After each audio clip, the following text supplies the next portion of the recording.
Hello, everybody. Welcome back to Boss Rush at PAX West 2024. I'm Corey Deering. We had some technical difficulties, but it's okay because our friends from Fun and Games pulled through with some great audio stuff. So I'm Matt Storm, Geoff Moonen from Fun and Games.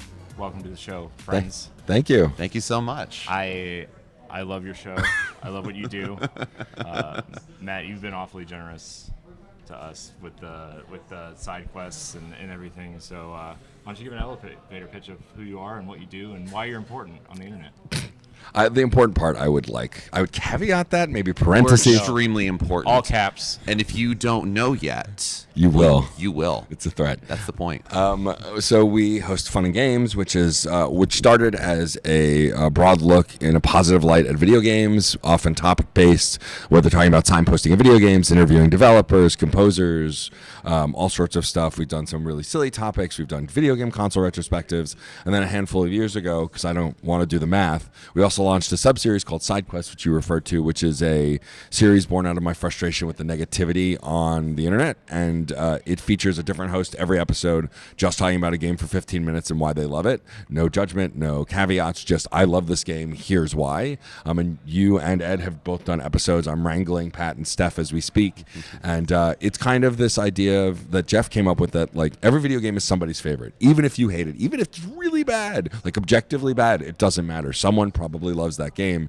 And that's kind of the ethos of the podcast. We want to support that kind of positivity in the industry and give people a voice, and not just other podcasters like us, but listeners of the show, sending audio memos, like literally anybody who wants to talk about a game. Yeah, we largely work from three general statements here. That every game is somebody's favorite.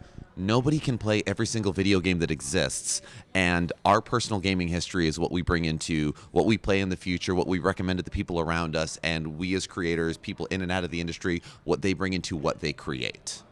Yeah, I love the positivity aspect. That's what, when Ed and I started Boss Rush, I don't know how long ago, Ed? Too long ago, I guess, at this point. Let's not ruin this with truth. Yes.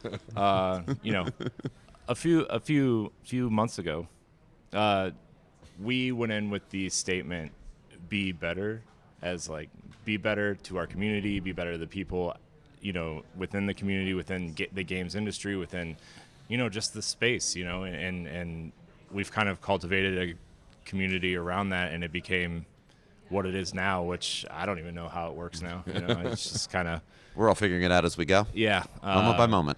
It's crazy how negative the world can be through the eyes of the internet, and if you just find people like yourselves, or all the people that we've met here, there's positivity out there. You just, people are on the internet looking in the wrong places at this point. It's easy to get caught up in either a loop of negativity or a loop of optimism, and the optimism unfortunately takes a little bit of extra work, but it is so much more rewarding, I think. Yeah.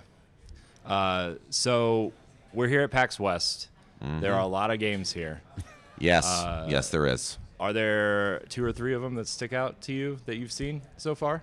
Sure. I mean, so my first one is the most anticipated game. Haven't played it yet. Our appointment's on Monday, and we're recording as of this on Sunday.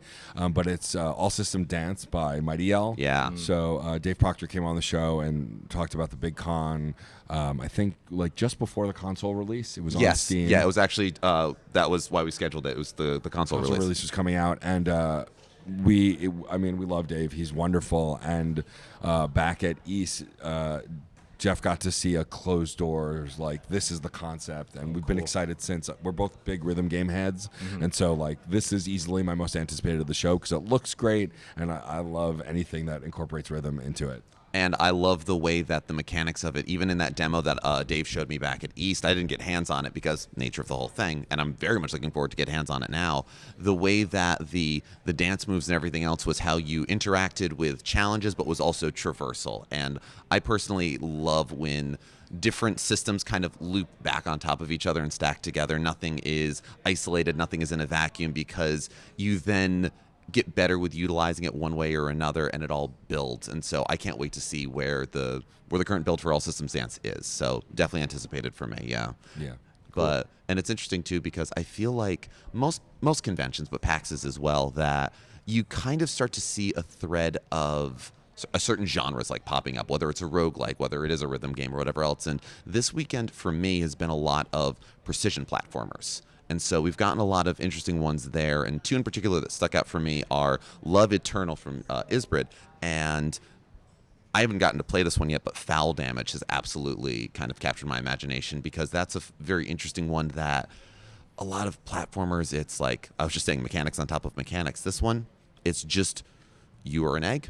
If you fall too far, you crack. And your jump height is too high for you to survive the fall. So every challenge is just the environment. And there's something very pure and very fun in that. And I'm looking forward to getting to try it, hopefully on Monday when the line dies down. These lines. Oh, they're insane. Well, speaking of lines, It's a good problem. Like one of the big ones for me, and it was a no-brainer, is obviously Zelda.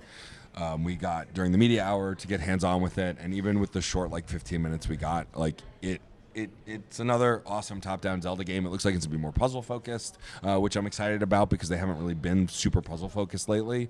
I mean, I guess it depends on how you look at it with the 3D games. Like all the shrines tend to be puzzles, but this just seemed. I like the aesthetics of a top-down Zelda better. That's just my comfort zone. Yeah. It was fun to get hands-on with that one. Yeah. I was really concerned about how they were going to do the solve the puzzle how you want in a top-down. Right. And even after playing it for 20 minutes or so, it instantly clicked, and I feel like it fits better in this world than it did in the 3D world. Absolutely, yeah. No, that was the thing from the first trailer. I'm like, they're bringing Tears of the Kingdom to top down, and I'm with you, Corey. I'm so excited with how they were doing it, even in that little bite that we got. Yeah, and I love the Link's Awakening aesthetic that they're using. Link's Awakening was my first Zelda game on Game Boy, and still one of my favorites of all time. And the fact that they're kind of continuing that art style from the remake, and it feels better. This game feels better. It runs better.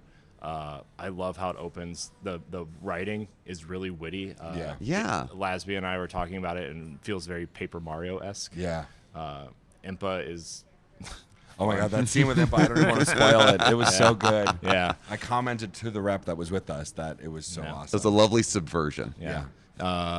Did you, not to spoil too much, but did you get to the beach? I didn't. I ran out of time. Just barely. The rep there said, if you get any farther, we might have to stop you from playing. So I ran around on this little beach area for about 2 or 3 minutes, and I found this little green enemy, and I caught it and used it as an echo. It was interesting. But I like that. Yeah, it was Zelda was great. Can't wait. I can't wait for it. Yeah. Highly anticipated. Yeah, and there was a couple of games that we were sort of revisiting, kind of that are nearing release. We got to try out Key Locker, which was super fun, very cool. The style of it is incredible, very cyberpunk internet hacker, but also turn-based RPG with rhythm and timing elements to attack and defense, because the class you choose is basically you're a guitarist as a hacker, and so there's bits of like fighting and defending and counterattacking. Matt was the one holding the controller at first and chose our class and chose the one that was entirely about countering, and you couldn't do damage otherwise.